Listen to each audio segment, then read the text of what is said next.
ang ligaya ko sa'yo. Ako hindi nagsasawa. Ikaw lang sa puso ko, ikaw lang ang mahal ko, ikaw lang ang hagi ko. Pangako di ako magsasawang mahalin ka, tulog mo ay gising ko.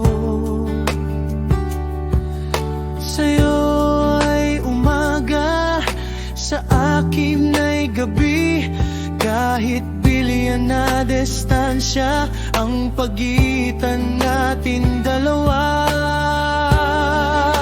Hindi sa'kin hadlang para tawagan ka at naaalala ko. Bawat araw na sabay tayo kumain, Umaga, tanghali at gabi, kahit magkaiba ang oras at araw natin. 16 na oras ang pagitan nating dalawa.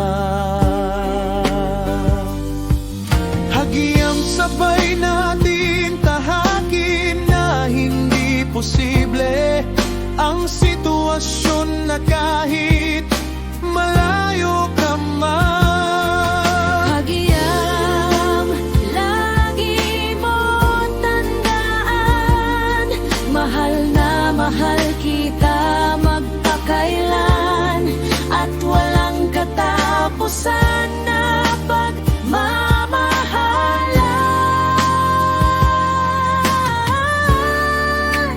Hindi sa'kin hadlang para tawagan ka at naaalala ko. Bawat araw na sabay tayo kumain, Umaga, tanghali at gabi, kahit magkaiba ang oras at araw natin. Ayan, shoutout sa lahat, no? Ang hirap gumawa ng dahilan kay Kape para lang makababa sa call. Ang dami na kasi niyang hanash sa akin, no? So, ayun, gusto ko lang naman i-greet ka, Hagi. Akala mo kasi wala akong ano sa'yo, walang pakialam kasi kagabi ka pa kamo greet ng greet sa akin ng Happy Mansari. So, akala mo lang yun, iniinis lang kita. Yung tipong ang ganda ng pagkakagising mo sa akin na sabi mo, Happy Mansari, Hagi. Pero hindi hindi kita binabati, sagot ko sa'yo, thank you. Ginising mo ako tapos ikaw naman yung natulog kang bad trip sa akin, no? So, ayun, nagnakaw lang ako ng dahilan, pinatayan kita ng call. Sabi ko, tatawag ako kay Sai para lang makagawa ng video greeting sa'yo, no, Hagi. Siyempre, happy first Mansari sa'yo, Hagi. Gusto ko lang sabihin sa'yo na sana hindi lang first, second, third, or Mansari yung abutin natin. Sana hanggang anniversaries. Ibig sabihin nun marami anniversaries. So, ayun, looking forward ako na magkita tayo sa Pilipinas. Siyempre, uwi ka na ng June. And then, susunod ako ng September para ganun ka kalakas sa akin. Kaya huwag ka na mag-inarte dyan. Yun lagi mo sinasabing, ang sarap ng pagmamahalan natin dalawa. Yun sana hindi siya mag-fade, yung tamis niya. Sana yung pa rin, yung saktong timpla pa rin ng tamis yung mangyari sa relasyon natin, no? Lagi mo lang tatandaan, sobrang mahal kita. Minahal kita sa abot ng kaya ko at sa alam kong paraan. Ayan, tatandaan mo yan, ha? Huwag ka na magalit. Pumapangit ka. Galit na galit ka sa akin kanina pa, high blood ka eh. Pero hindi, seryoso tayo. So, unexpected love yun sa atin. Hindi natin in-expect na magiging tayo. So, mas masarap yung ganun, di ba? Love moves in mysterious ways. So, si Cupido na yung gumawa ng paraan para maging tayo sa hindi natin inaasahan. Dati, abe lang kita. Ngayon, asawa mo na ako, hagi mo na ako, agom mo na ako.